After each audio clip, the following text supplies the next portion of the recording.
Em meio ao caos das ruas, uma menina de 12 anos carrega a honra como seu maior tesouro. Quando presencia um milionário sendo empurrado de uma ponte, seu instinto fala mais alto. Seu ato de bravura desencadeia uma cadeia de eventos que revela uma rede de corrupção e violência. Se esta linda história de superação e amor te interessou, não se esqueça de se inscrever no nosso canal e diga-nos de que cidade você nos está vendo. Continuando. O céu de São Paulo amanheceu cinzento naquela segunda-feira. As margens do rio Pinheiros recebiam os primeiros raios de sol que conseguiam atravessar a neblina característica de agosto. Era ali, entre pontes e viadutos da zona sul da metrópole, que Luísa, de apenas 12 anos, construía seu pequeno universo de sobrevivência. Desde que Dona Antônia, sua avó, partira para outro plano há quase um ano, a menina enfrentava a realidade das ruas. Diferente de muitas crianças em situação semelhante, Luísa carregava consigo um código de honra inabalável. A pobreza não é desculpa para perder a dignidade, minha filha, dizia sempre Dona Antônia. Aquelas palavras eram seu escudo e sua bússola. O corpo miúdo de Luísa escondia uma força surpreendente. Os cabelos cacheados, cortados de forma irregular por ela mesma, emolduravam um rosto de traços delicados, mas de olhar maduro e atento. Usava sempre a mesma calça jeans desbotada, uma camiseta amarela já sem o brilho original e um par de tênis que havia encontrado em uma doação de igreja. Era todo o seu guarda-roupa. Naquela manhã, como em todas as outras, Luísa seguiu sua rotina. Acordou no pequeno abrigo improvisado embaixo da ponte do Jaguaré, lavou o rosto com a água da garrafa que sempre mantinha cheia, arrumou seus poucos pertences e partiu para o trabalho. Não era um trabalho convencional, nem registrado, mas era honesto, e isso para Luísa valia mais que qualquer carteira assinada. Seu primeiro ponto era o cruzamento da Avenida Rebouças com a Faria Lima, onde limpava para-brisas dos carros parados no semáforo. Depois, seguia para o Mercado Municipal de Pinheiros, onde ajudava os feirantes a carregar caixas de frutas e verduras em troca de algumas moedas, e frequentemente de alimentos que seriam descartados por pequenas imperfeições. Bom dia, seu Juvenal. Precisa de ajuda hoje? Perguntou ao chegar na banca de frutas. Olha só quem chegou, a trabalhadora mais pontual de São Paulo, respondeu o senhor de cabelos grisalhos, entregando-lhe uma caixa de laranjas. Leva essas para a dona Marlene na banca 48 e depois volta que tenho mais serviço. Luísa sorriu, revelando a janelinha entre os dentes da frente. Gostava de ser reconhecida pelo seu trabalho, de sentir que, mesmo pequena e sem família, ainda era alguém no mundo. O mercado municipal era um lugar familiar, quase um lar. Os comerciantes a conheciam, respeitavam sua determinação e admiravam como a menina se recusava a mendigar ou pegar coisas sem permissão, mesmo quando a fome apertava. Após o trabalho no mercado, que lhe rendeu R$ 20 e uma sacola com alimentos, Luísa seguiu para sua atividade da tarde, a coleta de materiais recicláveis. Com um carrinho improvisado que havia customizado com rodas de um carrinho de bebê abandonado, percorria as ruas dos bairros de classe média alta, onde o descarte geralmente incluía itens de maior valor.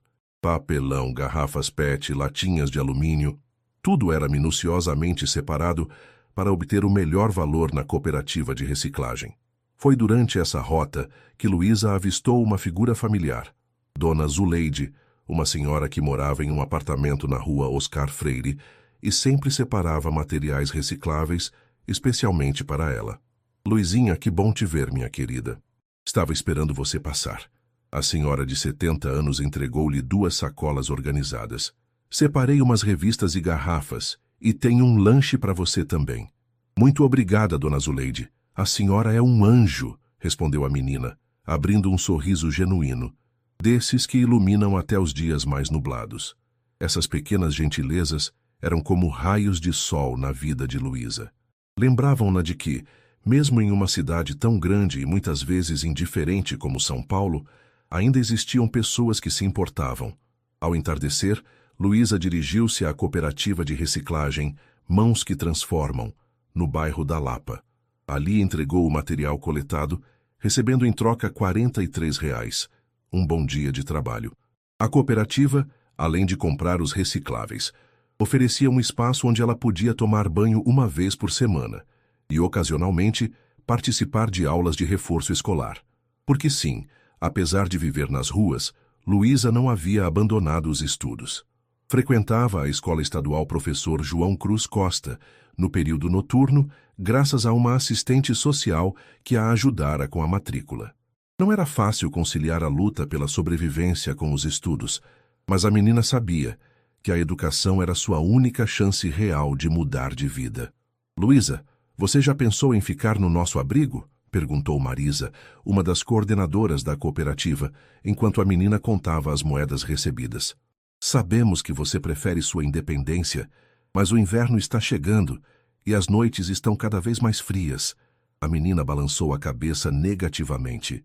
Já havia tentado viver em abrigos antes, mas as regras rígidas, a falta de privacidade e, principalmente, os casos de crianças que voltavam para as ruas após serem separadas devido à idade ou gênero, a fizeram optar pela liberdade das ruas, mesmo com todos os perigos. Agradeço a preocupação, Dona Marisa, mas estou bem. Meu cantinho embaixo da ponte é quente e seguro. E preciso dessa liberdade para trabalhar e estudar no meu ritmo. O que Luísa não disse foi que os abrigos a lembravam dolorosamente da falta que sentia de sua avó. Dona Antônia havia sido uma mulher extraordinária.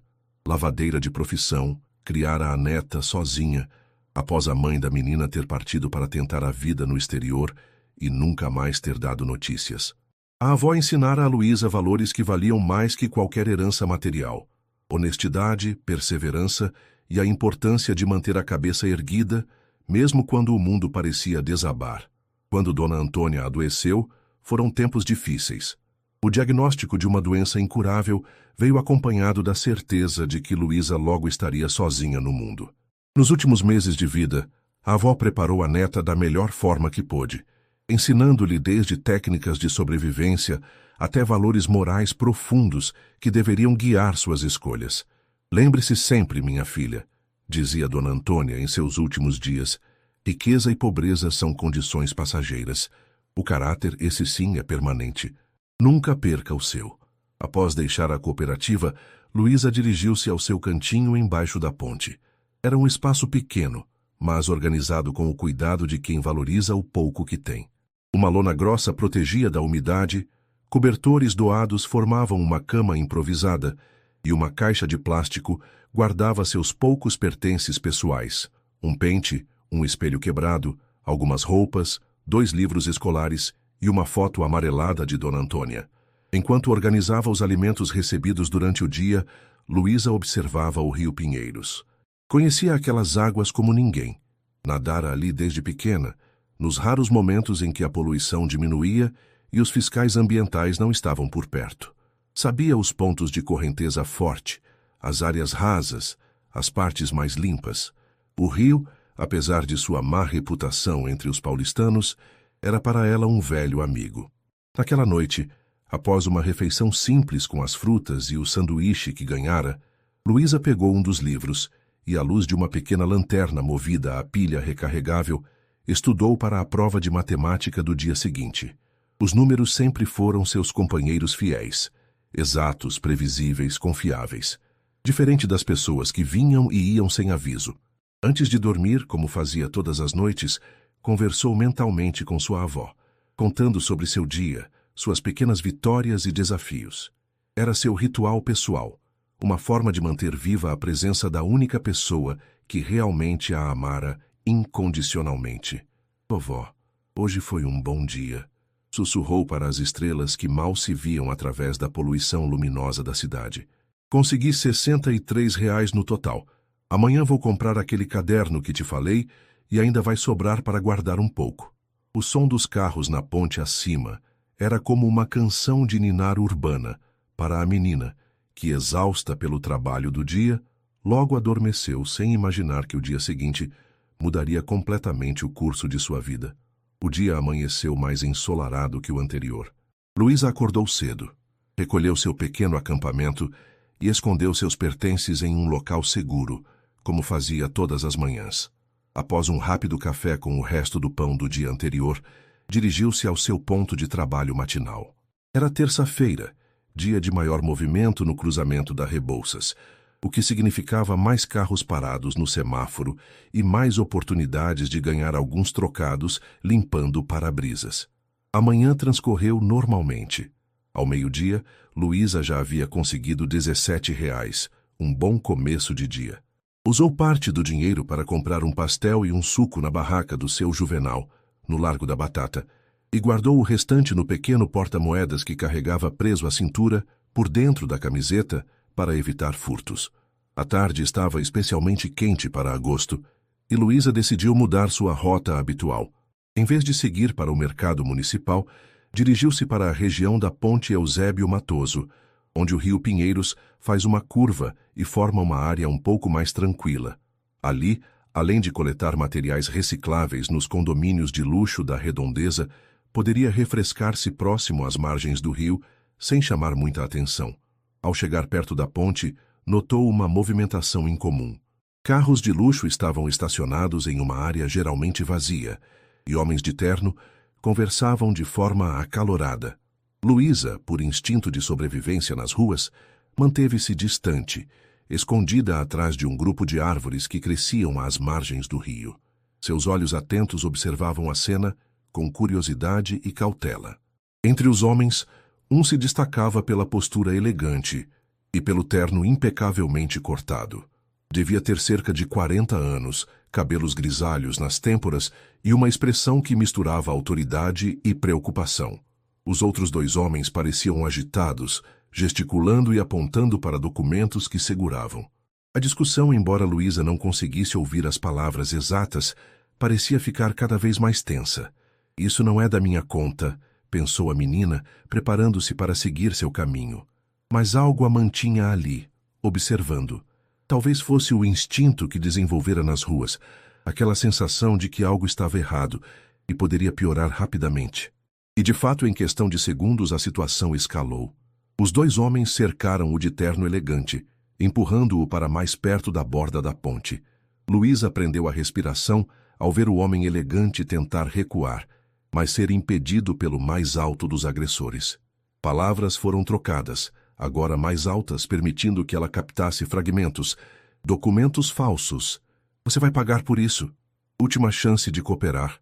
O homem de terno parecia tentar negociar, gesticulava com as mãos em sinal de rendição, mas os outros dois não recuavam. Em um movimento repentino, o mais baixo dos agressores deu um empurrão forte. O homem elegante e desequilibrado caiu da ponte direto nas águas do rio Pinheiros, vários metros abaixo. O impacto foi violento. Luísa viu o corpo atingir a superfície da água e depois afundar.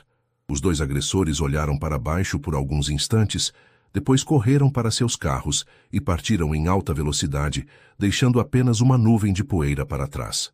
Sem pensar duas vezes, Luísa saiu de seu esconderijo e correu para a margem do rio. Largou seu carrinho de recicláveis, tirou rapidamente os tênis e mergulhou nas águas escuras do Pinheiros. A poluição tornava difícil enxergar, mas a menina conhecia aquele rio como a palma de sua mão. Nadou na direção onde vira o homem cair, usando braçadas fortes e precisas. Após alguns segundos que pareceram uma eternidade, avistou um vulto afundando lentamente. Mergulhou mais fundo, ignorando a ardência nos olhos causada pela água contaminada. Conseguiu agarrar o braço do homem e, com toda a força que seu pequeno corpo podia reunir, começou a puxá-lo para a superfície. A tarefa era hercúlea. O homem, inconsciente e pesado devido às roupas encharcadas, era como um âncora puxando-a para baixo. Mas Luísa não desistiu. Usou todas as técnicas de natação que aprendera sozinha ao longo dos anos, ajustando sua posição para otimizar o impulso na água. Quando finalmente emergiram, Luísa respirou profundamente, enchendo seus pulmões com o ar que tanto precisava. Mantendo a cabeça do homem acima da água, começou a nadar em direção à margem. A corrente estava mais forte do que o normal devido às chuvas recentes, e cada metro conquistado era uma batalha contra a exaustão. "Aguenta firme, moço. Já estamos quase lá", murmurava para o desconhecido, como se ele pudesse ouvi-la, como se suas palavras pudessem infundir-lhe a força de vontade que a própria Luísa estava usando para salvar ambos. Após minutos de luta contra a correnteza, seus pés finalmente tocaram o fundo lodoso próximo à margem. Com um último esforço, arrastou o homem para fora da água, colocando-o deitado na grama áspera que crescia na beira do rio. Ele não estava respirando. Luísa, em pânico, lembrou-se das aulas de primeiros socorros que uma enfermeira voluntária havia dado na cooperativa de reciclagem alguns meses antes. Posicionou as mãos sobre o peito do homem e começou a fazer compressões, contando em voz alta para manter o ritmo. 1, 2, 3, 4... Vamos lá, respira. Após 30 compressões, inclinou a cabeça do homem para trás, abriu sua boca e soprou 2 vezes, observando o peito se elevar com o ar. Repetiu o processo mais uma vez, sentindo seus próprios braços tremerem de cansaço e adrenalina. De repente, o homem tossiu violentamente, expelindo água. Virou-se de lado e continuou tossindo, tentando recuperar o fôlego. Seus olhos, castanhos e confusos, finalmente se abriram, focalizando lentamente o rosto molhado e preocupado de Luísa. — O que aconteceu? Perguntou com voz rouca. — O senhor caiu no rio. Eu vi e pulei para te tirar, respondeu Luísa simplesmente, como se salvar alguém de um afogamento fosse algo corriqueiro em sua rotina. O homem tentou se sentar, mas um acesso de tosse o impediu. Estava pálido, molhado e visivelmente em choque. Luísa notou um corte em sua testa, provavelmente causado pela queda ou pelo impacto com a água. — Preciso chamar uma ambulância para o senhor, disse a menina, levantando-se. — Não! Exclamou o homem, agarrando o pulso de Luísa com uma força surpreendente para alguém que acabara de quase se afogar. — Sem ambulância, sem polícia. Por favor. Luísa hesitou, avaliando a situação. Não era incomum nas ruas que pessoas quisessem evitar autoridades. Ela mesma preferia passar despercebida para não correr o risco de ser levada para um abrigo contra sua vontade. — O senhor precisa de um médico, insistiu, observando como ele tremia de frio apesar do calor da tarde. — Eu tenho um médico particular, respondeu ele, respirando com dificuldade. — Preciso apenas chegar ao meu carro. — Aqueles homens levaram os carros embora, informou Luísa. O homem fechou os olhos por um momento, processando a informação. Quando os abriu novamente, havia uma nova determinação em seu olhar. — Me ajude a levantar, por favor. — Vou chamar meu motorista. Luísa ofereceu seu ombro como apoio, e juntos conseguiram que ele ficasse de pé, embora cambaleante. O homem tirou do bolso interno do paletó um telefone celular, que milagrosamente ainda funcionava graças à capa à prova d'água. Enquanto ele fazia uma ligação breve, Luísa recuperou seus tênis e o carrinho de recicláveis. Quando voltou, o homem havia terminado a chamada e a observava com uma expressão que misturava gratidão e curiosidade. — Qual é o seu nome? Perguntou. — Luísa, respondeu ela, hesitante em revelar mais informações. — Luísa, repetiu ele, como se testasse o som do nome. — Eu sou Ricardo Mendes. Você salvou minha vida hoje. A menina deu de ombros, desconfortável com o reconhecimento. Qualquer um teria feito o mesmo. Ricardo soltou uma risada amarga, que logo se transformou em tosse. — Acredite, Luísa, qualquer um não teria feito o mesmo. Aqueles 2 homens certamente não fizeram. Um silêncio desconfortável se estabeleceu entre eles. Ricardo parecia querer dizer mais, fazer perguntas, mas Luísa começou a recuar lentamente. — Meu motorista está chegando, disse ele, notando a intenção da menina de partir. — Por favor, fique. Quero agradecer adequadamente pelo que fez. Preciso retribuir de alguma forma. Mas Luísa já tinha se afastado alguns metros, agarrando firmemente a alça de seu carrinho de recicláveis. — Não precisa agradecer, Sr. Ricardo. Só fiz o que era certo. E antes que ele pudesse insistir, acrescentou: — Tenho que ir agora. Ainda tenho trabalho a fazer hoje. — Espere, chamou Ricardo, dando alguns passos trôpegos em sua direção. — Como posso encontrá-la novamente? Luísa hesitou. Anos nas ruas haviam lhe ensinado a ser cautelosa com estranhos, mesmo aqueles que pareciam agradecidos ou bem-intencionados. — Estou sempre por aqui, respondeu vagamente, apontando para a região, nas margens do rio, no mercado municipal ou na cooperativa de reciclagem da Lapa. Antes que Ricardo pudesse fazer mais perguntas, um carro preto e luxuoso parou bruscamente na estrada próxima. Um homem de meia idade saltou apressadamente e correu em direção a Ricardo. — Senhor Mendes! — Meu Deus, o que aconteceu? Aproveitando a distração, Luísa desapareceu entre as árvores que margeavam o rio, empurrando seu carrinho de recicláveis.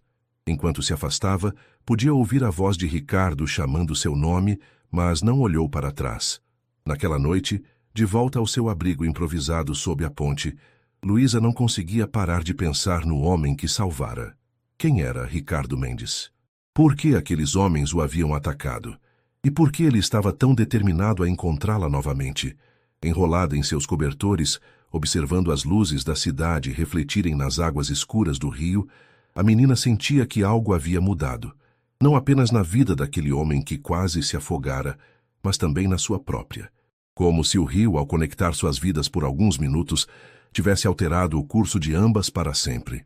O que Luísa não sabia era que naquele exato momento, em um apartamento luxuoso no bairro de Higienópolis, Ricardo Mendes, após ser examinado por seu médico particular, dava ordens explícitas à sua equipe de segurança. Encontrem aquela menina. Seu nome é Luísa. Ela trabalha com reciclagem na região do Rio Pinheiros e frequenta o mercado municipal e uma cooperativa na Lapa. Quero saber tudo sobre ela até amanhã. O Hospital Albert Einstein, na zona sul de São Paulo, era um mundo completamente diferente daquele que Luísa conhecia. Nos corredores impecavelmente limpos, médicos e enfermeiras transitavam com eficiência silenciosa, enquanto o aroma de antisséptico substituía o cheiro familiar do rio e das ruas que a menina estava acostumada. No quarto 507, Ricardo Mendes observava a cidade através da ampla janela. Apesar da insistência em não ir ao hospital, seu médico particular, Dr. Maurício, havia sido inflexível após constatar os sintomas de uma pneumonia inicial, consequência da água contaminada que engolira durante o incidente. Você tem sorte de estar vivo, Ricardo, comentou o Dr. Maurício, verificando os resultados dos exames em seu tablet. A queda daquela altura, a água poluída do Pinheiros, sem falar no quase afogamento. Qualquer um desses fatores poderia ter sido fatal. Ricardo assentiu distraidamente. Seus pensamentos estavam fixos na pequena figura que o havia puxado das águas escuras.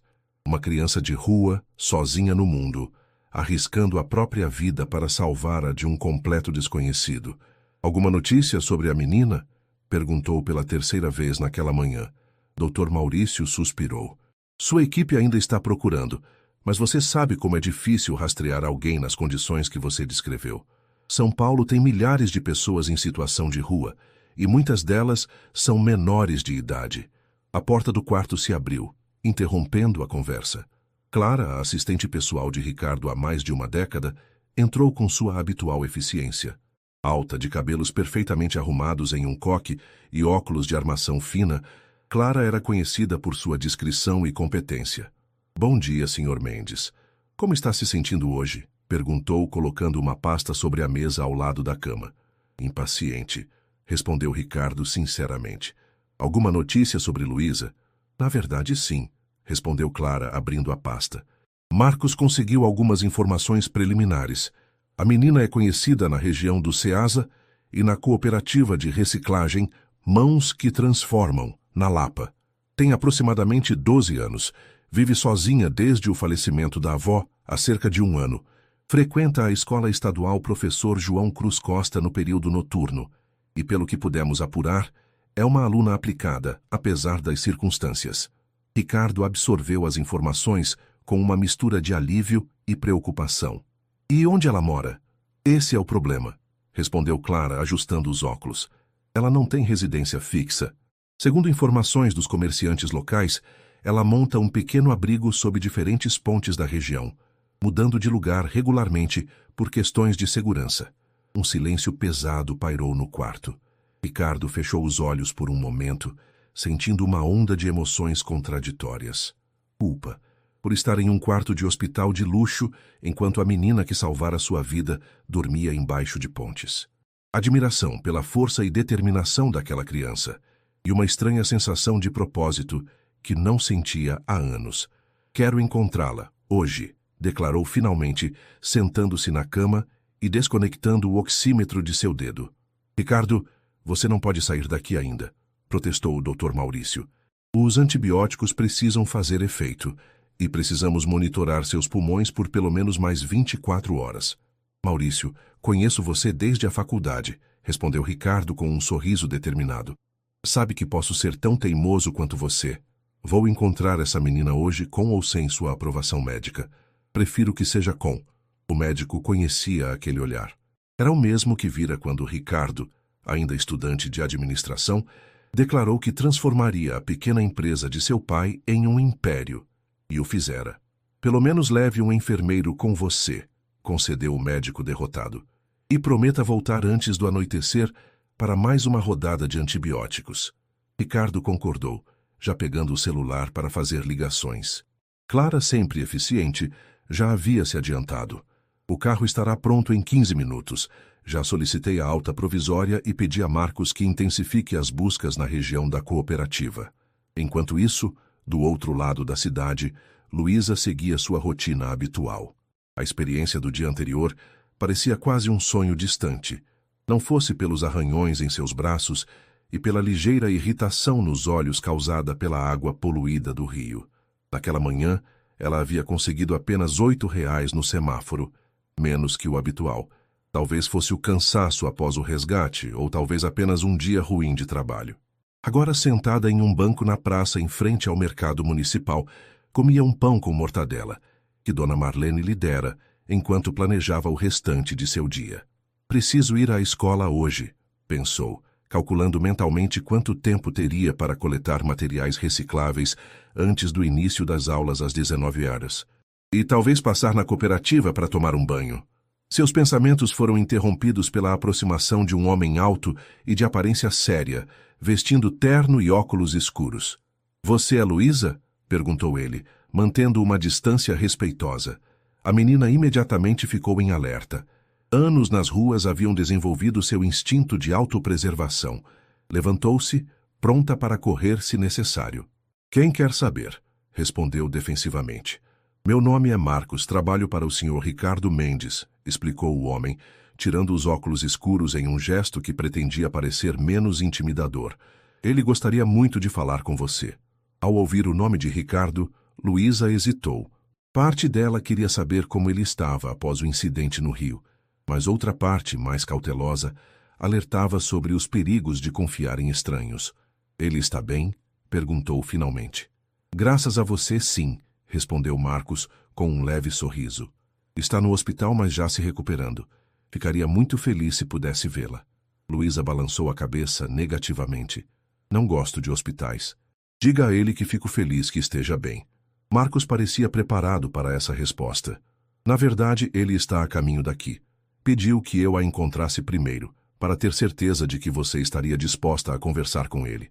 Antes que Luísa pudesse responder, um carro preto e elegante estacionou próximo à praça. A porta traseira se abriu, e Ricardo Mendes desceu vestindo calças sociais e uma camisa azul clara, bem diferente do terno encharcado da última vez que o vira. Ao avistar Luísa, seu rosto se iluminou com um sorriso genuíno. Caminhou em sua direção, ainda com passos um pouco hesitantes, mas visivelmente determinado. — Luísa, chamou ele, aproximando-se. — Que bom te encontrar. A menina permaneceu imóvel, observando-o com uma mistura de curiosidade e cautela. De perto, notou que ele parecia mais pálido que no dia anterior, com olheiras pronunciadas e um curativo discreto na testa. — O senhor não deveria estar no hospital? Perguntou diretamente. Ricardo riu. Um som sincero que se transformou em uma leve tosse. — Provavelmente sim. Mas precisava te encontrar pessoalmente, para agradecer pelo que fez. Houve um momento de silêncio constrangedor.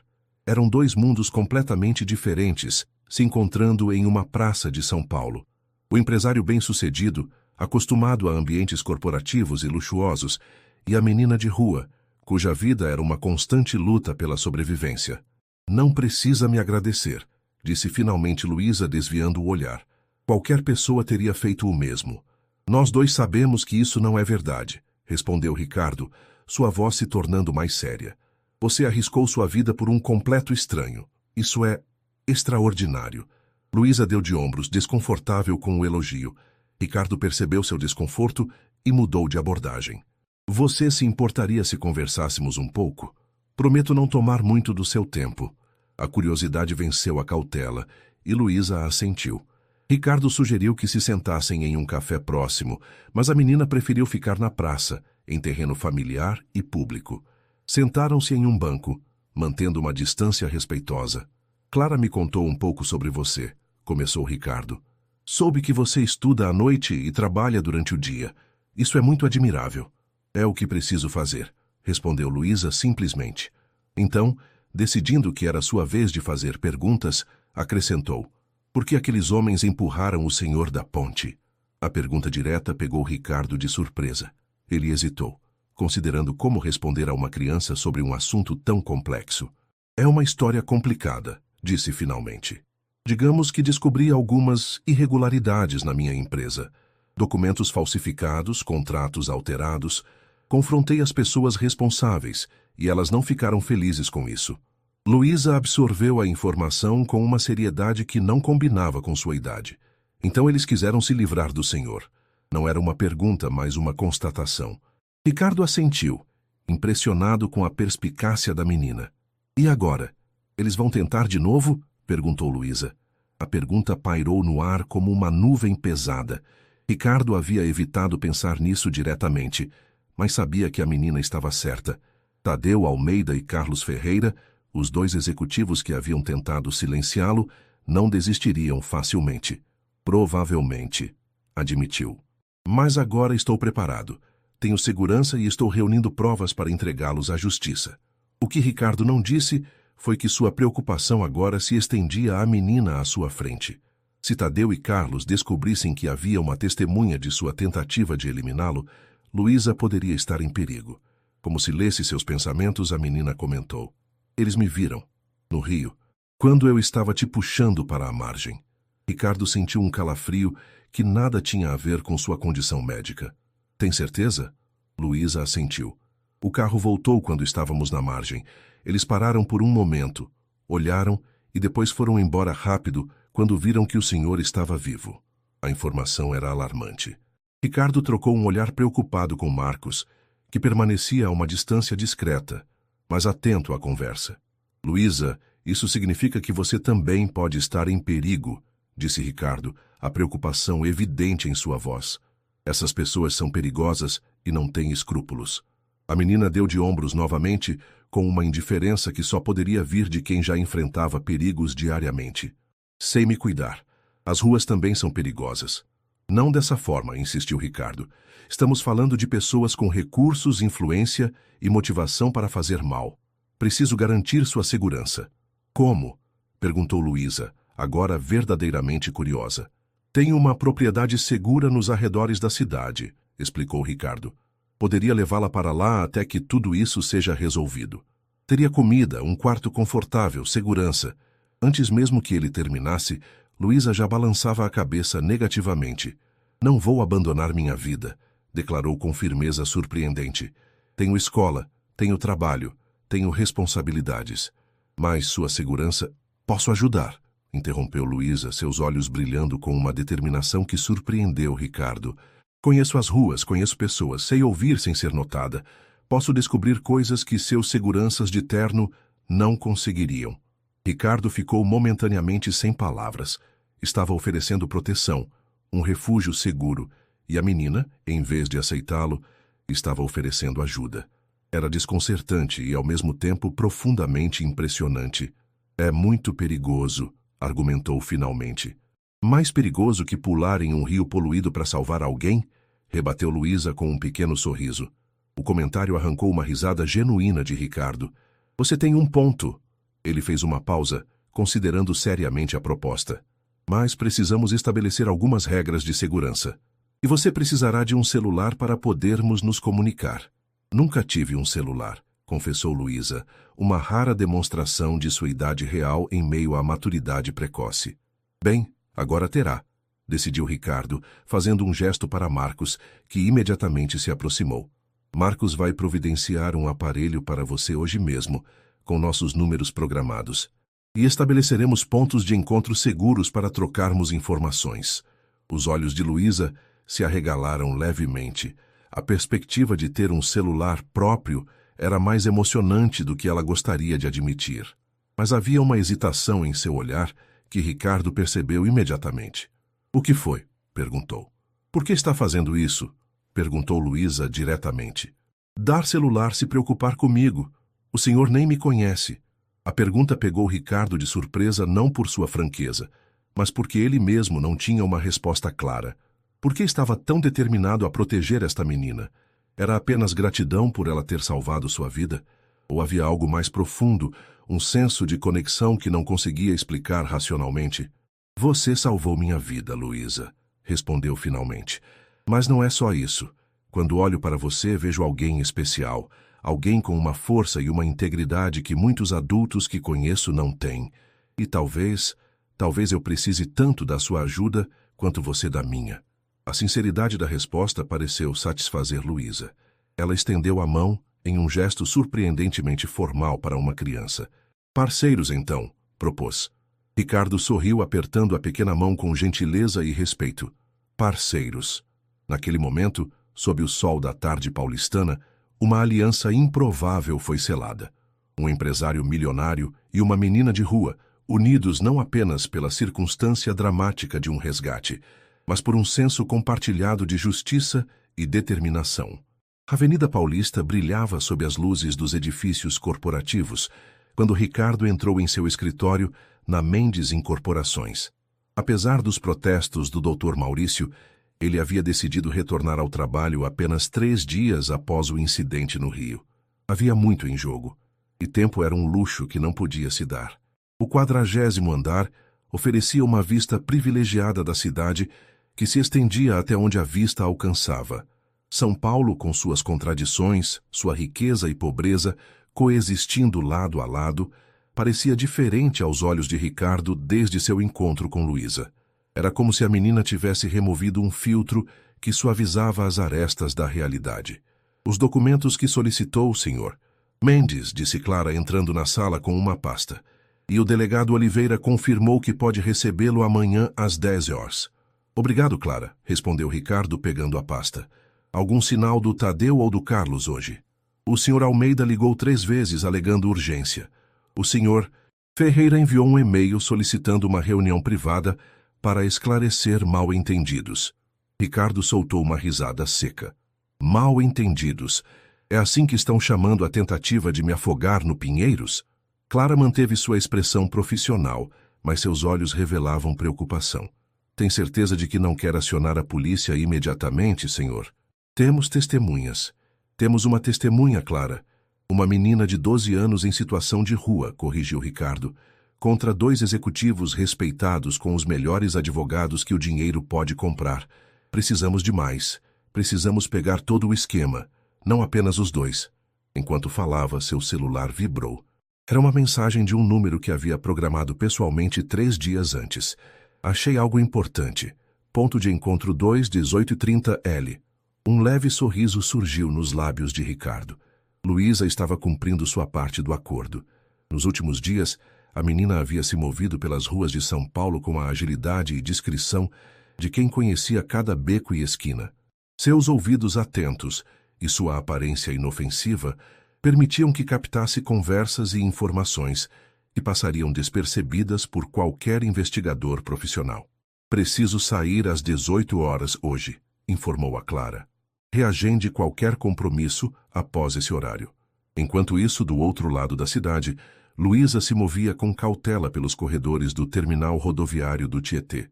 O grande movimento de pessoas a tornava praticamente invisível, apenas mais uma criança no meio da multidão.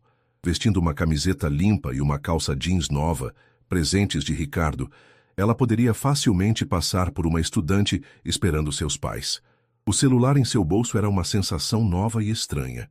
Nas últimas 72 horas, ela havia aprendido a usá-lo com surpreendente rapidez, fascinada pelas possibilidades que o aparelho oferecia.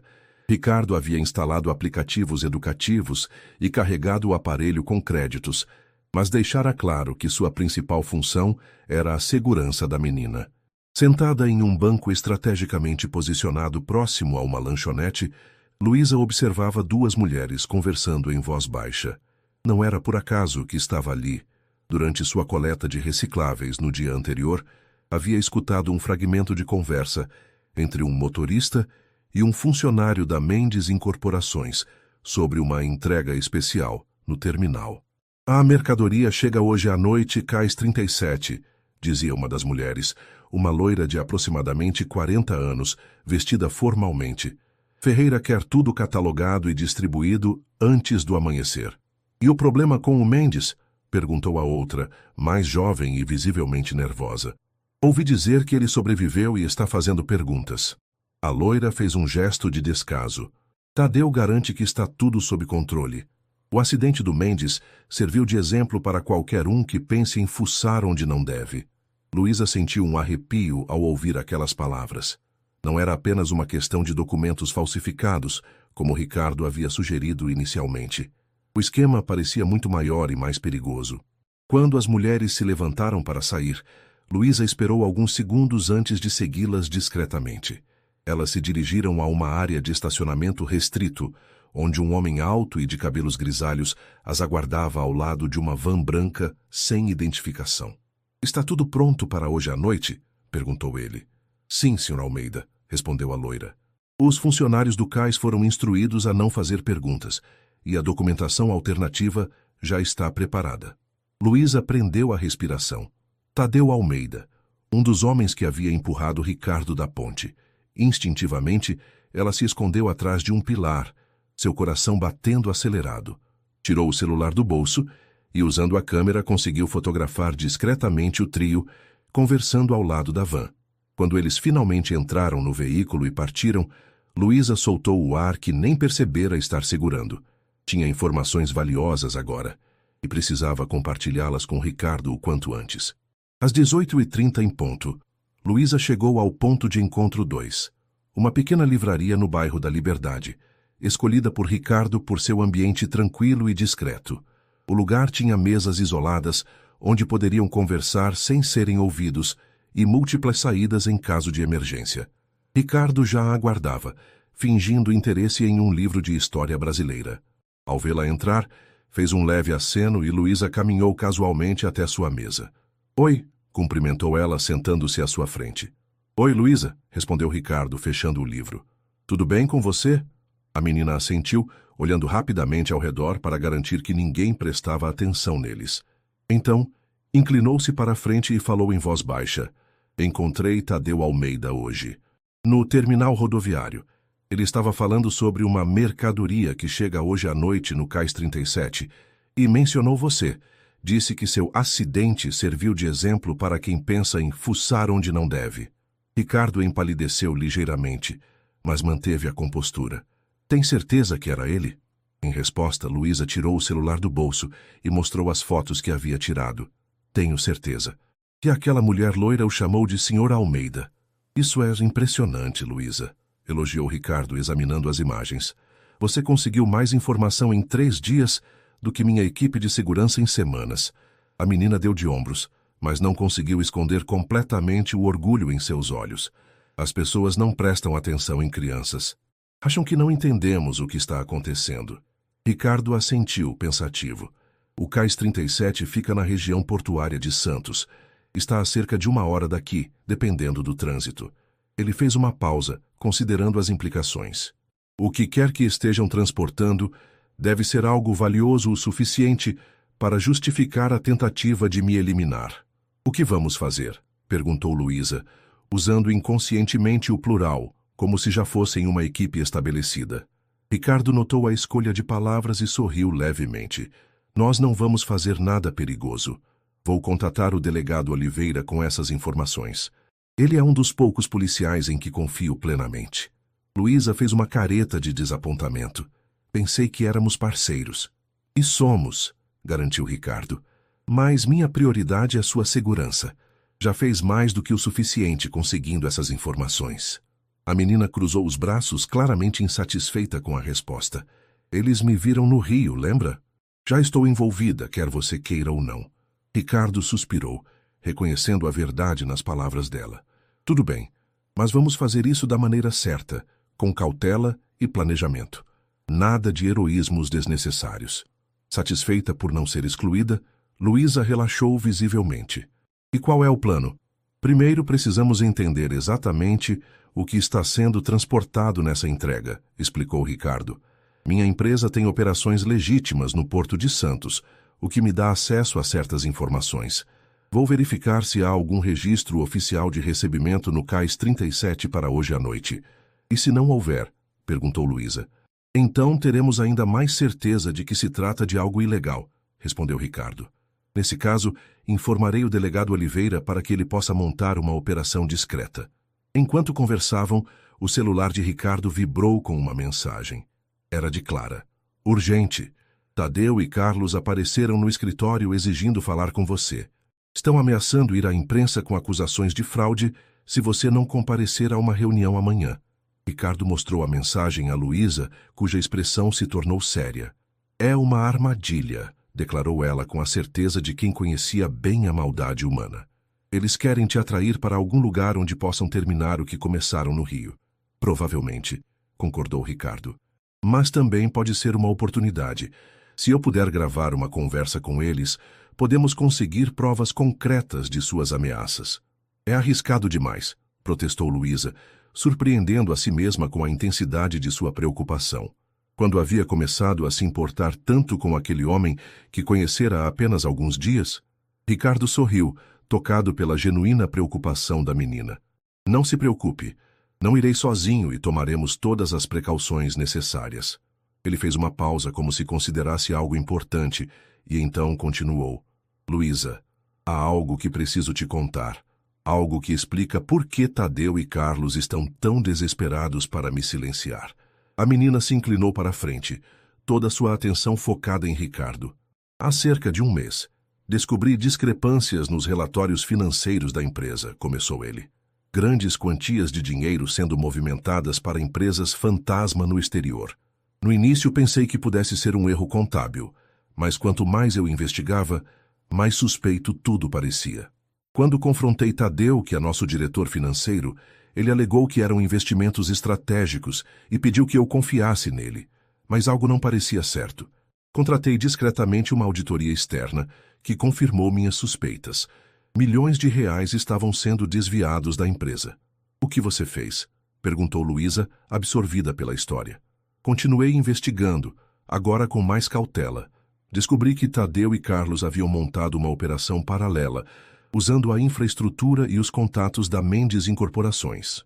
Eles estavam utilizando nossos canais legítimos de importação e exportação para trazer mercadorias sem declaração adequada, evitando impostos e regulamentações. Que tipo de mercadorias? Ricardo hesitou. Não tenho certeza ainda. Mas pela quantidade de dinheiro envolvido e pelo desespero deles em me tirar do caminho, deve ser algo extremamente valioso ou ilegal. Luísa absorveu a informação, seu jovem rosto contraído em uma expressão de concentração que a fazia parecer muito mais velha do que seus 12 anos. E agora eles sabem que você sabe, concluiu ela. Exatamente. No dia em que fui empurrado da ponte, tinha acabado de confrontá-los com evidências de fraude contábil. Disse que iria à polícia e aos outros acionistas com as provas que tinha reunido. Por isso eles tentaram... Luísa não completou a frase. Mas o entendimento estava claro entre eles. Um silêncio pesado se instalou na mesa, enquanto ambos consideravam a gravidade da situação. Finalmente, Ricardo falou. Luísa, preciso que você entenda algo. Essas pessoas são perigosas e não têm escrúpulos. Se descobrirem que você está me ajudando, não hesitarão em machucá-la também. Não tenho medo, respondeu a menina com a temeridade típica da juventude. Eu sei que não, sorriu Ricardo. E isso me preocupa ainda mais. Prometa que será extremamente cautelosa e não tomará nenhuma iniciativa sem me consultar primeiro. Luísa revirou os olhos, mas acabou assentindo. Prometo, mas você também tem que prometer que não vai fazer nada estúpido, como encontrar com ele sozinho. Ricardo riu, surpreso e tocado pela reciprocidade da preocupação. Prometo. Somos parceiros, afinal. Quando saíram da livraria, cada um seguindo em direções opostas, conforme haviam combinado por segurança, Ricardo sentiu uma estranha mistura de emoções. Preocupação pela segurança de Luísa, claro, mas também um senso renovado de propósito. Por anos, havia dirigido sua empresa com competência e ética, mas sem verdadeira paixão. Era como se tivesse perdido algo fundamental ao longo do caminho, algo que o olhar determinado de uma menina de rua havia despertado novamente.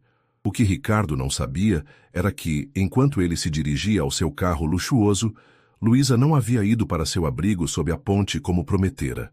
Em vez disso, a menina tomava um ônibus em direção ao Porto de Santos, determinada a descobrir por conta própria o que chegaria no misterioso Cais 37 naquela noite. O Porto de Santos, o maior complexo portuário da América Latina, era um mundo à parte. Gigantescos guindastes recortavam o céu noturno, enquanto contêineres coloridos se empilhavam como blocos de montar de algum titã.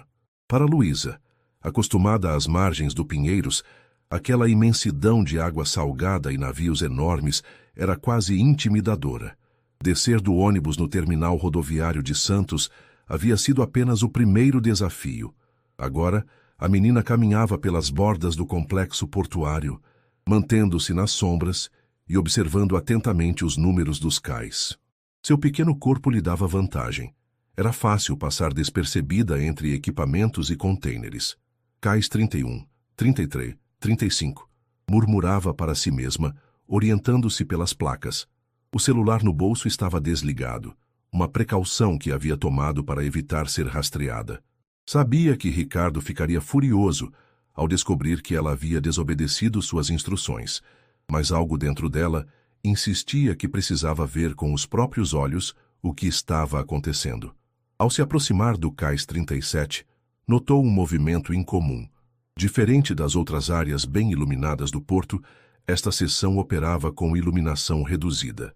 Uma pequena embarcação estava atracada, e homens trabalhavam silenciosamente descarregando caixas de madeira. Luísa se escondeu atrás de alguns tambores vazios, perfeitamente posicionada para observar sem ser vista. Reconheceu imediatamente a van branca do estacionamento do terminal rodoviário, agora estacionada próxima ao cais. Tadeu Almeida supervisionava pessoalmente a operação, conversando em voz baixa com um homem de aparência estrangeira. A menina aguçou os ouvidos, tentando captar fragmentos da conversa. Última remessa antes de fecharmos a operação, dizia Tadeu. Depois disso, ninguém poderá conectar nada a Mendes Incorporações. E quanto ao problema que vocês tiveram? Perguntou o estrangeiro com forte sotaque. Sob controle, garantiu Tadeu. Mendes estará fora do caminho definitivamente após a reunião de amanhã. Um calafrio percorreu a espinha de Luísa. Suas suspeitas estavam corretas. A tal reunião era mesmo uma armadilha. Precisava avisar Ricardo imediatamente. Nesse momento, um dos trabalhadores deixou cair uma das caixas que se abriu parcialmente ao atingir o chão. O conteúdo brilhou sob a luz fraca, estatuetas e peças que pareciam antigas, cuidadosamente embaladas em material protetor. "Idiota!" gritou Tadeu, aproximando-se furiosamente. "Sabe quanto vale cada uma dessas peças? Mais do que você ganharia em 10 anos. Desculpe, senhor", murmurou o trabalhador, apressando-se em recolher e embalar novamente os itens. Luísa estreitou os olhos, tentando identificar os objetos. Pareciam artefatos arqueológicos, estátuas pequenas com características indígenas, cerâmicas decoradas, ornamentos que lembravam ouro. A menina não era especialista, mas as aulas de história na escola haviam lhe ensinado o suficiente para reconhecer que aqueles itens provavelmente pertenciam a museus ou sítios arqueológicos, não a carregamentos comerciais comuns. Decidindo que já havia visto o suficiente, Luísa começou a recuar lentamente. Precisava sair dali e contatar Ricardo o quanto antes. Mas ao dar um passo para trás, seu pé bateu em uma lata vazia, produzindo um ruído metálico que pareceu ecoar no silêncio da noite. Todos os homens no cais congelaram, olhando na direção do som. Tadeu fez um gesto rápido, e 2 seguranças imediatamente se dirigiram para investigar. O coração de Luísa batia tão forte que ela temia que pudesse ser ouvido. Agachada atrás dos tambores, calculava suas opções. Correr seria suicídio. Seria facilmente alcançada. Permanecer escondida também não parecia viável. Os homens estavam se aproximando metodicamente, verificando cada possível esconderijo. Sua mente trabalhou rapidamente. O rio, ou melhor, o canal do porto, Estava a apenas alguns metros. Se conseguisse alcançá-lo sem ser vista, aproveitando um momento de distração dos seguranças, Luísa se moveu silenciosamente entre as sombras, aproximando-se da borda do cais. A água escura abaixo não era convidativa, mas representava sua única chance. Quando um dos homens finalmente a avistou e gritou: "Ali, uma criança!", Luísa já estava em movimento. Sem hesitar, mergulhou nas águas frias do canal portuário. O choque térmico quase a fez perder o fôlego, mas anos nadando no Pinheiros haviam preparado Luísa para águas muito piores. Mergulhou fundo, nadando na direção oposta ao cais, usando a escuridão da água como camuflagem. Atrás dela, ouvia vozes alteradas e o som de uma lancha sendo ligada. Estavam vindo atrás dela. Luísa nadou com ainda mais determinação, suas pernas e braços trabalhando em perfeita sincronia, impulsionando-a através da água com eficiência surpreendente para alguém tão jovem. Quando finalmente emergiu para respirar, havia se afastado consideravelmente do cais 37. As luzes da cidade de Santos brilhavam à distância, oferecendo orientação. Luísa sabia que precisava alcançar a praia ou algum pier público onde pudesse sair da água sem ser notada. O som do motor da lancha ficava mais próximo. Com o coração acelerado, a menina mergulhou novamente, mudando de direção e nadando paralelamente à costa por alguns metros antes de emergir novamente. Avistou um pequeno pier abandonado cerca de 200 metros à frente. Era sua melhor chance. Alternando entre nado submerso e breves respiros na superfície, Luísa se dirigiu para lá, sempre atenta ao som da lancha que parecia buscar em um padrão sistemático. Quando finalmente alcançou o pier, seus músculos ardiam de exaustão. Com o último resquício de força, puxou-se para cima das tábuas de madeira apodrecidas, encolhendo-se nas sombras. A lancha passou a menos de 30 metros, seu farol varrendo as águas próximas, mas não iluminando o pier abandonado onde a menina se escondia, tremendo de frio e adrenalina. Apenas quando a embarcação finalmente desistiu da busca e retornou ao cais 37, Luísa permitiu-se relaxar minimamente. Estava ensopada, exausta e longe de qualquer lugar familiar, mas viva e com informações valiosas. Tirou o celular do bolso impermeável que Ricardo havia lhe dado junto com o aparelho. Uma precaução que agora parecia quase profética. Para seu alívio, o dispositivo ainda funcionava. Hesitou apenas por um momento antes de ligar para o único número que poderia ajudá-la naquele momento. A quilômetros dali, no confortável apartamento em Higienópolis, Ricardo Mendes estava em uma videoconferência com o delegado Oliveira quando seu celular tocou. Ao ver o nome de Luísa na tela, atendeu imediatamente, interrompendo a conversa. "Luísa, está tudo bem?" A voz trêmula da menina do outro lado da linha fez seu coração apertar. "Ricardo, estou no Porto de Santos. Vi o que eles estão transportando. São artefatos, coisas antigas, parecem arqueológicas. Santos, o que você está fazendo aí? Nós combinamos que..." Eu sei, interrompeu Luísa. "Briga comigo depois, por favor. Agora preciso de ajuda. Eles me viram. Tive que pular na água para escapar." Ricardo empalideceu, o medo substituindo instantaneamente a irritação. "Onde exatamente você está?" "Em algum pier abandonado. Não sei exatamente. Posso ver a cidade, luzes, mas estou sozinha e está escuro." "Ative a localização do celular", instruiu Ricardo, seu tom agora calmo e focado. "Vou te encontrar, Luísa. Fique onde está e não se mova." Desligando a chamada, Ricardo se voltou para a tela do computador onde o delegado Oliveira, um homem negro de meia-idade com expressão séria, observava tudo com preocupação evidente. "Oliveira, a situação se complicou. A menina que mencionei, minha testemunha, está no Porto de Santos. Ela viu o carregamento chegando no cais 37 e foi descoberta. Conseguiu escapar temporariamente, mas está sozinha e em perigo. O delegado não perdeu tempo com recriminações. Mando uma viatura discreta para buscá-la imediatamente. Enquanto isso, monte uma equipe e vá para lá. Tenha cuidado. Se Almeida e Ferreira descobrirem que estamos nos aproximando, podem destruir evidências ou pior." "Entendido", respondeu Ricardo já pegando seu casaco. "Estarei no porto em 1 hora, no máximo." A corrida até Santos foi uma tortura para Ricardo. Mesmo com seu motorista dirigindo bem acima do limite de velocidade pela Via Anchieta, cada minuto parecia uma eternidade. A localização de Luísa piscava no aplicativo de seu celular. Um pequeno ponto azul em um mar de pixels, representando uma criança corajosa e assustada que havia arriscado tudo para ajudá-lo. Por que ela havia feito isso? A pergunta ecoava em sua mente. Ricardo conhecia executivos, políticos e empresários que não demonstrariam metade da lealdade e coragem daquela menina de 12 anos que havia conhecido há menos de uma semana. Quando o carro finalmente chegou aos arredores do porto, Ricardo recebeu uma mensagem do delegado Oliveira. Viatura a caminho do pier. ETA 5 minutos. Mantenha discrição absoluta. O motorista parou a algumas quadras do local indicado pelo GPS, conforme instruções de Ricardo. A partir dali, ele seguiria a pé. Um homem de terno chamaria menos atenção do que um Mercedes blindado. O pier abandonado era exatamente como o nome sugeria. Uma estrutura de madeira meio apodrecida que avançava alguns metros mar adentro, sem iluminação e aparentemente esquecida pela administração portuária. Ricardo caminhou cautelosamente sobre as tábuas que rangiam, seus olhos se adaptando à penumbra. Luísa, chamou em voz baixa. Sou eu, Ricardo. Por um momento angustiante não houve resposta. Então uma pequena figura emergiu das sombras, encharcada e trêmula, mas com aquela familiar determinação no olhar. Você veio mesmo, disse ela, como se ainda não acreditasse completamente que alguém se importaria o suficiente para atravessar a cidade no meio da noite por ela.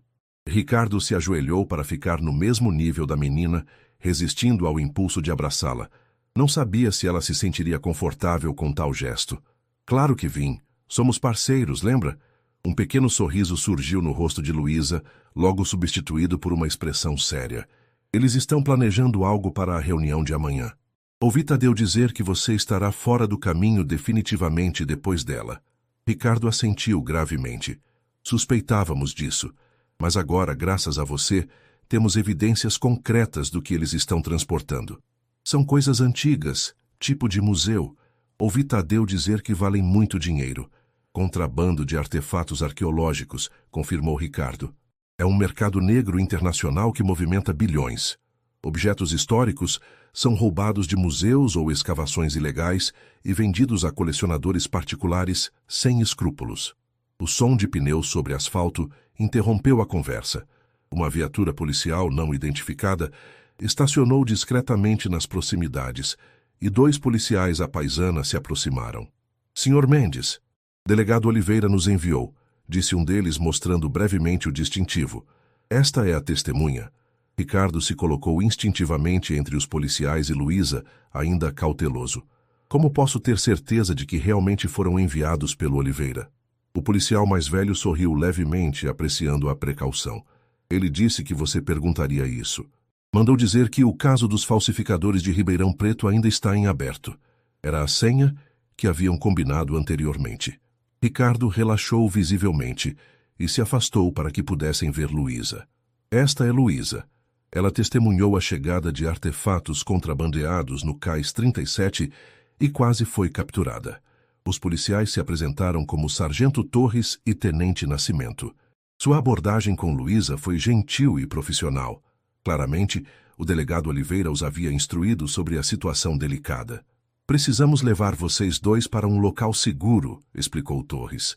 O delegado está montando uma operação baseada nas informações que recebemos, mas até que possamos prender todos os envolvidos, vocês estão em risco. Luísa olhou para Ricardo, buscando confirmação. Ele assentiu gentilmente. Podemos confiar neles. No caminho para o carro, Luísa finalmente permitiu que o cansaço se manifestasse. Suas pernas tremiam, e Ricardo percebeu que ela lutava para manter os olhos abertos. Aqui, disse ele, tirando o paletó e colocando-o sobre os ombros da menina. Não é muito, mas ajudará a se aquecer até chegarmos ao carro. O gesto simples pareceu pegar Luísa de surpresa. Por um momento, ela pareceu apenas uma criança, vulnerável, cansada e agradecida pelo conforto oferecido.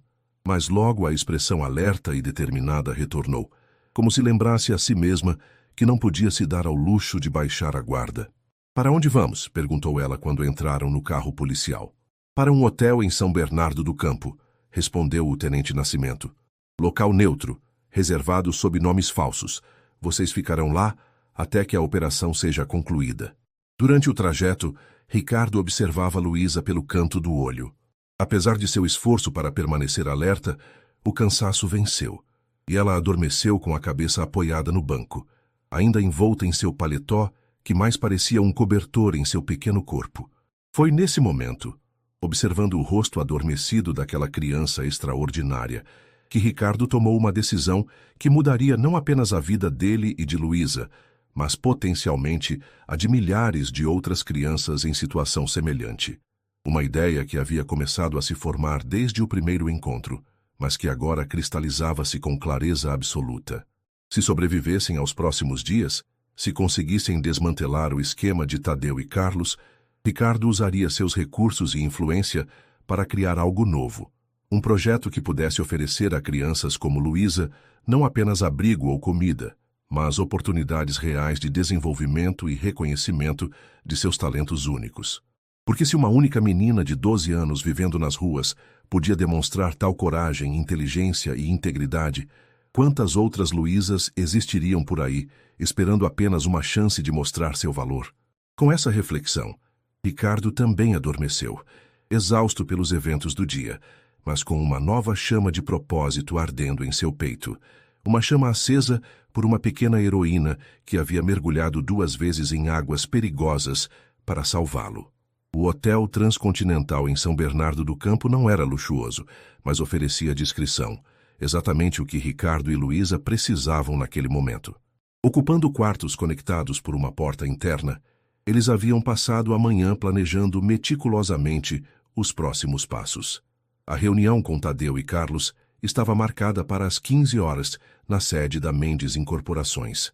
Uma armadilha, sem dúvida, mas que agora poderia ser invertida a favor deles, com o apoio do delegado Oliveira. Não estou gostando disso, comentou Luísa pela 10ª vez, observando Ricardo ajustar o microfone discreto sob sua camisa. É muito perigoso. Ricardo sorriu, tocado pela preocupação genuína nos olhos da menina. Estarei protegido, Luísa. A equipe do delegado Oliveira estará posicionada por toda a empresa, disfarçada de funcionários de manutenção e entrega. Ao primeiro sinal de perigo, eles intervirão. Mas e se eles perceberem o microfone? Ou se tiverem armas? Daí o motivo de você ficar aqui em segurança, respondeu Ricardo com firmeza. O sargento Torres ficará de guarda no corredor. Ninguém sabe que estamos neste hotel. Luísa cruzou os braços, claramente frustrada por ser excluída da ação. Durante a noite, enquanto descansava da aventura no porto, sua mente havia trabalhado intensamente, conectando pontos e desenvolvendo teorias. Você percebeu que o problema é maior que apenas Tadeu e Carlos, não é? Perguntou subitamente. Ricardo, que verificava seu telefone, ergueu os olhos com interesse. Como assim? No porto havia um estrangeiro supervisionando tudo junto com Tadeu. E pelo modo como falavam, parecia que fazem parte de uma rede maior. Luísa fez uma pausa organizando seus pensamentos. Se você pegar apenas os dois, outros podem continuar o esquema. Ricardo assentiu lentamente, impressionado com a perspicácia da menina. Você está absolutamente certa. Por isso o delegado Oliveira está coordenando operações simultâneas.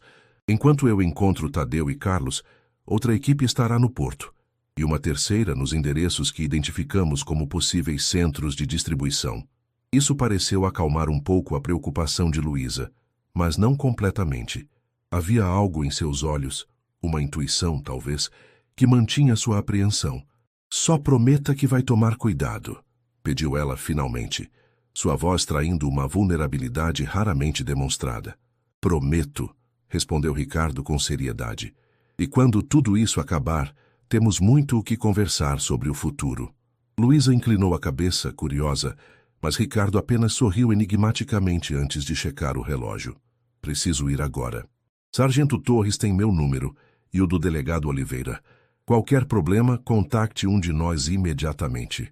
Quando a porta se fechou atrás de Ricardo, Luísa sentiu um vazio inexplicável. Em apenas uma semana, aquele homem havia se tornado uma presença significativa em sua vida. Alguém que a tratava com respeito, que valorizava suas opiniões e, mais importante, que parecia genuinamente se importar com seu bem-estar. O pensamento a assustou. Apegar-se a pessoas nunca havia sido seguro em sua experiência. Desde que sua avó partira, Luísa havia aprendido a contar apenas consigo mesma, confiar em Ricardo, permitir-se preocupar-se com ele. Isso a colocava em uma posição de vulnerabilidade emocional que há muito evitava. Inquieta, a menina começou a caminhar pelo quarto, tentando dissipar a energia nervosa. Ligou a televisão, passando pelos canais, sem realmente prestar atenção. Parou brevemente em um noticiário local que mostrava imagens do Porto de Santos, mas nada relacionado à operação, o que era um bom sinal, indicando que a discrição estava sendo mantida. Depois de quase 1 hora de caminhada circular pelo quarto, Luísa decidiu que não conseguiria simplesmente esperar passivamente. Pegou o celular que Ricardo lhe dera e abriu o aplicativo de mensagens. Hesitou por um momento antes de escrever. Já chegou na reunião? Está tudo bem? A resposta veio quase imediatamente. Acabei de chegar ao prédio. Tudo conforme o planejado. Fique tranquila. A mensagem deveria ter acalmado Luísa, mas algo nela soou estranho. Ricardo sempre usava seu nome nas mensagens, e aquele "fique tranquila" não parecia algo que ele diria. Sentindo um arrepio de apreensão, Luísa decidiu testar. Enviou outra mensagem. Qual foi a última coisa que conversamos antes de você sair? Desta vez, a resposta demorou um pouco mais. Sobre a operação, claro. Por quê? O coração de Luísa acelerou. Errado. Eles haviam falado sobre o futuro, não sobre a operação. Alguém estava com o celular de Ricardo, respondendo em seu lugar. Sem perder tempo, a menina correu até a porta e a abriu, esperando encontrar o sargento Torres no corredor. Para seu choque, o corredor estava vazio. O policial que deveria estar de guarda havia desaparecido. Algo está muito errado, murmurou para si mesma, fechando e trancando a porta rapidamente. Com mãos trêmulas, Luísa discou o número do delegado Oliveira, que Ricardo havia programado em seu celular para emergências. Luísa, atendeu o delegado, suando levemente surpreso. Está tudo bem? Não, acho que Ricardo está em perigo, exclamou ela, as palavras saindo apressadas. Alguém está respondendo mensagens pelo celular dele, mas não é ele. E o sargento Torres desapareceu. Houve um momento de silêncio tenso do outro lado da linha. Quando Oliveira falou novamente, sua voz estava controlada, mas com uma urgência subjacente. Luísa, escute com atenção. A reunião na Mendes Incorporações foi remarcada de última hora para um galpão nos arredores da cidade. Ricardo está a caminho de lá agora, escoltado por 2 de meus homens. Quanto ao sargento Torres, ele deveria estar aí. Não está, insistiu Luísa. E se a mudança de local for parte da armadilha? E se seus homens não forem realmente seus homens? As palavras da menina pareceram atingir o delegado como um soco. Preciso verificar isso imediatamente. Luísa, tranque-se no banheiro e não abra para ninguém. Estou enviando uma equipe de confiança agora mesmo. Assim que desligou, Luísa seguiu as instruções, trancando-se no banheiro com o celular firmemente agarrado na mão. Mas sua mente inquieta recusava-se a simplesmente esperar. Se Ricardo realmente estava sendo levado para uma armadilha, cada minuto contava. Foi então que ela se lembrou de um detalhe crucial: o aplicativo de rastreamento que Ricardo havia instalado em ambos os celulares para emergências exatamente como esta. Com dedos trêmulos, abriu o programa e viu o ponto piscando que representava o celular de Ricardo. Para seu horror, o sinal não se movia em direção a qualquer área industrial nos arredores da cidade, mas sim em direção ao litoral, precisamente na direção do Porto de Santos. Estão levando ele de volta para o porto, murmurou, a compreensão a atingindo como um raio. Fazia sentido. O local do crime original onde provavelmente planejavam se livrar dele definitivamente. Sem pensar 2 vezes, Luísa discou novamente para o delegado Oliveira. Eles estão levando Ricardo para o porto, exclamou assim que ele atendeu. Estou vendo pelo aplicativo de rastreamento. Como você tem acesso a isso? Perguntou Oliveira, soando genuinamente surpreso. Ricardo instalou em nossos celulares para emergências, explicou rapidamente. O sinal está se movendo pela rodovia Anchieta, em direção a Santos. Estamos a caminho, respondeu o delegado com urgência renovada. Fique onde está, Luísa. Minha equipe chegará em minutos para garantir sua segurança. Mas quando a ligação terminou, Luísa já havia tomado sua decisão.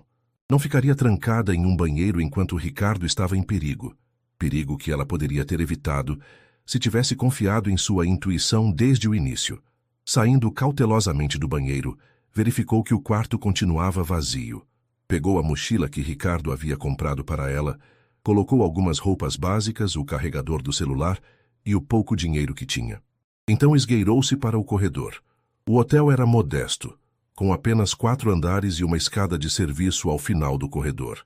Evitando o elevador e a recepção, Luísa desceu rapidamente pelas escadas e saiu por uma porta lateral que dava para o estacionamento.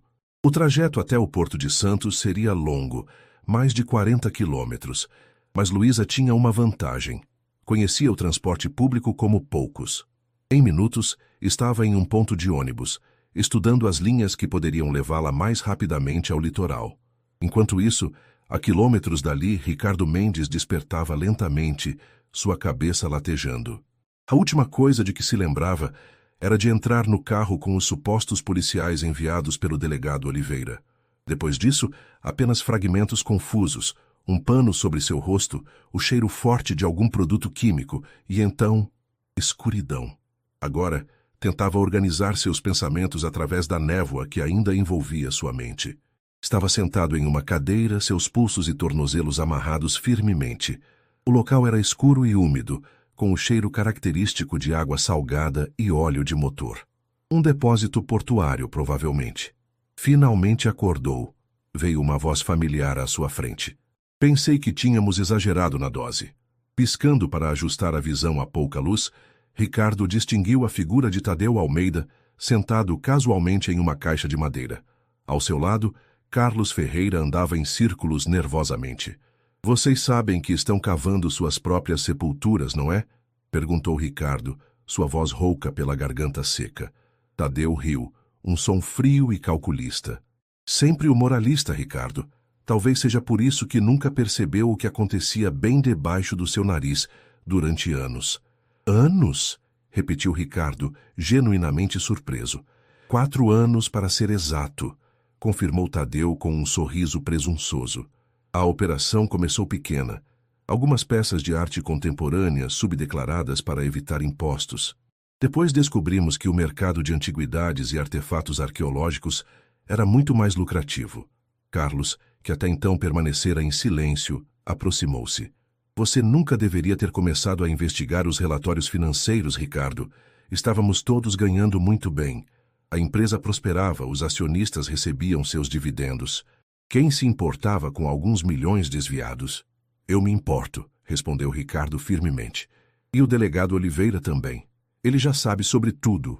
O contrabando, a tentativa de me eliminar, tudo. Neste exato momento, equipes estão invadindo cada um dos seus depósitos e centros de distribuição. Por um breve momento, viu o medo cintilar nos olhos de Carlos, mas Tadeu manteve a compostura. Uma pena que o delegado Oliveira esteja investigando endereços e informações falsas, comentou casualmente. Quando perceber o erro, já será tarde demais. O carregamento principal já está sendo transferido para um navio com destino à Europa e você fez uma pausa dramática. Bem, você terá um trágico acidente no mar, tentando escapar da justiça após descobrirem seu envolvimento no esquema. Ricardo sentiu um frio na espinha ao compreender o plano. Eles não apenas planejavam eliminá-lo, mas também incriminá-lo, tornando-o o bode expiatório perfeito para toda a operação criminosa. Nunca vai funcionar, disse, tentando ganhar tempo enquanto forçava discretamente as amarras em seus pulsos. Tenho áudios, documentos, testemunhas... Ah, sim, falando em testemunhas, interrompeu Tadeu, checando o relógio. Sua pequena amiga de rua. Uma pena que ela tenha decidido fugir do hotel. Acidentes acontecem com crianças de rua o tempo todo, não é mesmo? O sangue de Ricardo gelou. Se encostarem um dedo em Luísa... Você não está em posição de fazer ameaças, lhe cortou Tadeu secamente. Além disso, não será necessário encosrar um dedo nela. A essa altura, a menina provavelmente já percebeu que algo está errado e está correndo desesperadamente para tentar te salvar. Conhecendo o tipo dela, apostaria que está a caminho do porto neste exato momento. A realização atingiu Ricardo como um raio. Era exatamente o que Luísa faria. Era exatamente o que ele faria no lugar dela. A lealdade e coragem daquela criança seriam usadas contra ela. O que pretendem fazer? Perguntou, tentando manter a voz firme apesar do medo crescente. Nada elaborado, respondeu Tadeu com indiferença perturbadora. Quando ela chegar procurando desesperadamente por você, nossos homens a encontrarão. Uma testemunha ocular sendo eliminada durante uma operação de contrabando. Lamentável, mas não incomum. Especialmente quando essa testemunha é apenas uma menina de rua que ninguém vai sentir falta. A raiva que invadiu Ricardo naquele momento foi mais intensa que qualquer coisa que já havia sentido. Puxou violentamente contra as amarras, ignorando a dor quando elas cortaram sua pele. Vocês não a conhecem, disse entre dentes cerrados. Subestimam ela. Foi esse o erro de vocês desde o início. Tadeu riu novamente, mas havia um toque de nervosismo agora. Uma criança de 12 anos contra uma organização internacional de contrabando? Perdoe-me se não estou tremendo de medo. Nesse momento, o celular de Tadeu tocou. Ele atendeu rapidamente, afastando-se alguns passos para a conversa. Quando retornou, sua expressão havia mudado. Hora de acelerar os planos, anunciou para Carlos. Parece que o delegado Oliveira não caiu completamente na nossa distração. Precisamos transferir você para o barco agora, Ricardo. Enquanto Carlos preparava-se para desamarrar os pés de Ricardo da cadeira, mantendo as mãos presas, Tadeu acrescentou. Quanto à sua pequena heroína, bem, ela terá uma recepção especial quando chegar. O que nenhum deles sabia era que Luísa já estava muito mais próxima do que imaginavam. E que, mais uma vez, as águas do litoral paulista seriam o palco de um confronto que mudaria muitas vidas para sempre. O Porto de Santos tinha uma atmosfera completamente diferente ao entardecer. As sombras alongadas dos guindastes projetavam-se sobre os contêineres empilhados, criando um labirinto de luz e escuridão. Luísa se movimentava com agilidade entre essas sombras, seguindo o sinal do celular de Ricardo, que piscava em seu aplicativo de rastreamento. A viagem até ali havia sido uma prova de determinação. 3 ônibus, uma carona arriscada com um caminhoneiro simpático que se comoveu com sua história parcialmente verdadeira sobre visitar o pai doente. E, finalmente, uma caminhada de quase 2 quilômetros até o complexo portuário. Todo o trajeto feito com o coração acelerado e a mente focada em um único objetivo: encontrar Ricardo antes que fosse tarde demais. O sinal do rastreador a levou até um galpão próximo ao Cais 37, o mesmo local onde testemunhara o descarregamento dos artefatos contrabandeados. A ironia da situação não passou despercebida por Luísa. O círculo se fechava exatamente onde havia começado. Aproximando-se cautelosamente, notou 2 homens guardando a entrada principal do galpão. Não seria possível entrar por ali sem ser vista. Recuando, começou a contornar a estrutura procurando uma entrada alternativa. Nos fundos do galpão, próximo a uma área de carregamento, encontrou uma pequena janela basculante a aproximadamente 2 metros do chão. Era estreita, mas não para uma menina magra de 12 anos, acostumada a se espremer em espaços confinados durante sua vida nas ruas. Empilhando algumas caixas vazias, Luísa conseguiu alcançar a janela. Com cuidado para não fazer barulho, forçou a estrutura enferrujada até conseguir abri-la o suficiente para passar. O interior era escuro e empoeirado, mas ela conseguiu distinguir estantes altas, cheias de caixas e equipamentos náuticos. Movendo-se silenciosamente entre as prateleiras, orientava-se em direção a vozes que ecoavam do outro lado do galpão. Reconheceu imediatamente a voz de Ricardo, tensa, mas viva. O alívio que sentiu foi momentâneo, logo substituído pela preocupação ao ouvir o conteúdo da conversa. O barco está pronto, dizia uma voz desconhecida. Em 30 minutos estaremos longe o suficiente da costa para resolver nosso problema. E quanto à garota? Perguntou outra voz, que Luísa reconheceu como sendo de Tadeu. Equipes estão posicionadas por todo o porto. Se ela aparecer, será detida imediatamente. Luísa sentiu um calafrio. Estavam esperando por ela, precisava de um plano, e rápido. Observando cuidadosamente o ambiente, notou um painel elétrico na parede mais próxima. anos coletando materiais recicláveis, incluindo componentes elétricos, haviam lhe dado um conhecimento prático sobre circuitos básicos. Talvez pudesse causar uma distração. Enquanto isso, Ricardo estava sendo conduzido para fora do galpão pelos fundos, em direção a um pequeno pier onde uma lancha aguardava. Seus pulsos ainda estavam amarrados, e Carlos Ferreira o empurrava rudemente, enquanto Tadeu coordenava a operação pelo telefone. "A carga principal já está no navio?" perguntou Tadeu. "Ótimo. Em 1 hora zarparemos para águas internacionais. Nada de erros." Ricardo calculava suas chances. Mesmo que conseguisse se livrar das amarras, estava cercado por pelo menos 4 homens, todos provavelmente armados. E ainda havia Luísa a considerar. Se ela realmente estava a caminho, como Tadeu sugerira, estaria em perigo mortal. Foi nesse momento que todas as luzes do galpão e do pier se apagaram simultaneamente. "Que diabos!" exclamou Tadeu. "Verifiquem o gerador de emergência."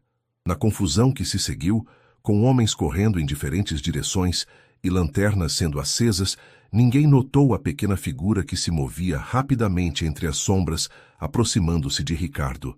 "Não faça barulho", sussurrou Luísa, aparecendo subitamente ao lado dele e começando a cortar suas amarras com um canivete que encontrara no galpão. "Luísa", exclamou Ricardo em um sussurro surpreso. "Como você..." "Depois", cortou ela, terminando de libertá-lo. "Precisamos sair daqui agora." Guiando-o pela mão, Luísa conduziu Ricardo entre contêineres e equipamentos, aproveitando a escuridão e o caos. A menina movia-se com a confiança de quem conhecia o terreno intimamente, embora tivesse estado ali apenas uma vez antes. "Por aqui", indicou puxando-o para trás de uma pilha de caixas, quando um feixe de lanterna passou próximo. "Tem uma saída nos fundos que dá para a área de carga geral. De lá podemos alcançar a parte pública do porto." Ricardo seguia em silêncio, impressionado com a capacidade de orientação e o sangue frio da menina. Enquanto se moviam agachados, ele notou algo que o fez parar abruptamente. "Luísa, olhe", sussurrou, apontando para um container aberto parcialmente iluminado pela luz da lua. Dentro, várias caixas similares às que Luísa havia descrito do descarregamento, provavelmente cheias de artefatos arqueológicos contrabandeados. "Precisamos de provas", murmurou Ricardo. "Se sairmos daqui sem nada, Tadeu e Carlos podem escapar." Luísa hesitou, dividida entre a urgência de fugir e a compreensão de que Ricardo estava certo. Finalmente concordou. "Rápido, tire fotos com seu celular." "Não tenho mais meu celular", respondeu Ricardo. "Eles pegaram quando me capturaram." Sem hesitar, Luísa entregou seu próprio aparelho a Ricardo. "Use o meu. E não esqueça de fotografar os documentos também." Apontou para algumas folhas de papel sobre uma caixa próxima. Pareciam ser manifestos de carga. Enquanto Ricardo documentava rapidamente o conteúdo do container e os papéis, Luísa mantinha guarda, seus sentidos aguçados alertas a qualquer movimento ou som. Foi assim que percebeu, antes mesmo de ouvi-los, a aproximação de passos. "Alguém vem vindo", alertou em um sussurro urgente. Ricardo finalizou as últimas fotos e devolveu o celular. Ambos se esconderam atrás de algumas caixas maiores, mal respirando, enquanto 2 figuras passavam com lanternas, vasculhando a área. "Eles não podem ter ido longe", dizia um deles. "Tadeu quer o empresário vivo." "Quanto à garota..." O restante da frase foi perdido enquanto se afastavam, mas seu significado estava claro. Luísa e Ricardo trocaram olhares sombrios. "Precisamos contactar o delegado Oliveira", sussurrou Ricardo. Luísa já estava com o celular na mão, discando o número de emergência. A chamada conectou quase imediatamente.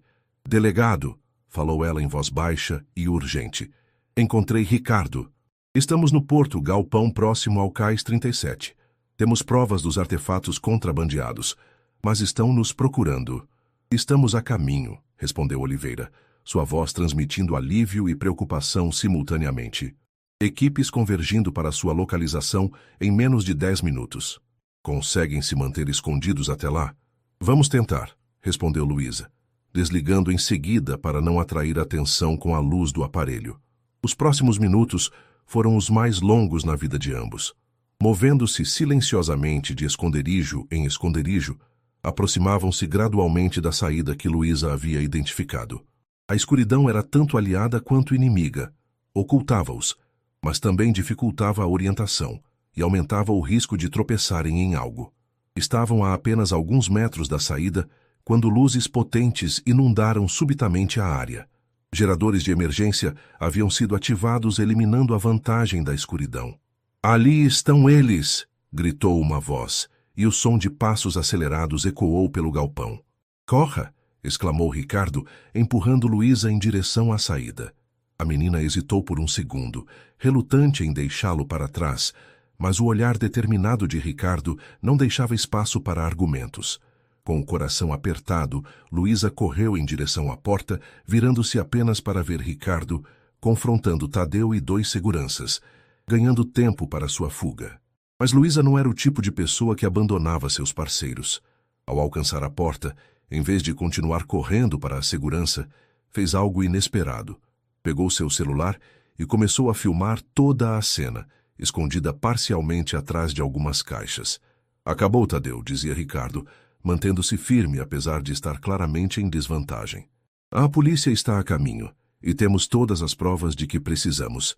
Provas que nunca chegarão até eles", respondeu Tadeu friamente, fazendo um gesto para os seguranças avançarem. Nesse momento, sirenes começaram a soar à distância, aproximando-se rapidamente. A expressão de Tadeu mudou de confiança para preocupação. "Vamos dar o fora daqui", ordenou a Carlos, que acabara de chegar ofegante. "O navio já está pronto para zarpar." "E quanto a ele?" perguntou Carlos apontando para Ricardo. A hesitação de Tadeu foi momentânea, mas suficiente para que luzes de viaturas policiais iluminassem a entrada principal do galpão. Vozes amplificadas por megafones ordenavam que todos permanecessem onde estavam. O caos que se seguiu foi registrado meticulosamente pela câmera de Luísa. Tadeu e Carlos tentando fugir pelos fundos, apenas para serem interceptados por policiais que cercavam o perímetro. A apreensão dos artefatos contrabandeados. A expressão de incredulidade de Tadeu ao ser algemado. E mais importante, o momento em que Ricardo finalmente avistou Luísa e correu em sua direção abraçando-a com um misto de alívio e gratidão que transcendia palavras. "Você é incrível, sabia?", disse ele, os olhos marejados de emoção. "A pessoa mais corajosa que já conheci." Luísa, não acostumada a demonstrações de afeto, sentiu-se momentaneamente desajeitada, mas logo retribuiu o abraço, permitindo-se, talvez pela primeira vez desde a partida de sua avó, sentir-se verdadeiramente segura. O delegado Oliveira aproximou-se, observando a cena com um sorriso discreto, antes de assumir sua expressão profissional. "Vocês 2 estão bem?", perguntou, examinando-os em busca de ferimentos. "Estamos", respondeu Ricardo, ainda com um braço protetoramente ao redor dos ombros de Luísa. "Graças a esta jovem extraordinária.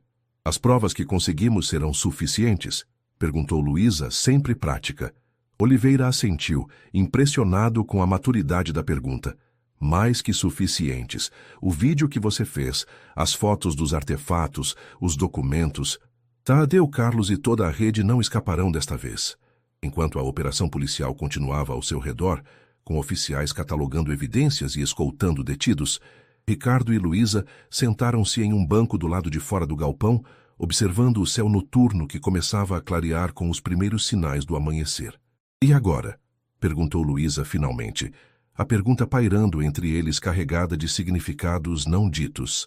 Ricardo respirou fundo, organizando pensamentos que vinham se formando desde o primeiro encontro com aquela extraordinária menina. "Lembra que mencionei que precisávamos conversar sobre o futuro?", começou ele. "Durante esses dias, enquanto você me ajudava a desvendar todo esse esquema, percebi algo importante." Luísa olhou para ele com curiosidade genuína. "Percebi que minha vida, apesar de materialmente confortável, carecia de propósito real", continuou Ricardo. "Construí uma empresa, acumulei riqueza, mas para quê? Qual o significado disso tudo, se não for para fazer alguma diferença positiva no mundo?" A menina assentiu levemente, compreendendo intuitivamente o que ele queria dizer. "Então, tenho uma proposta", disse Ricardo, virando-se para encará-la diretamente. "Quero criar uma fundação.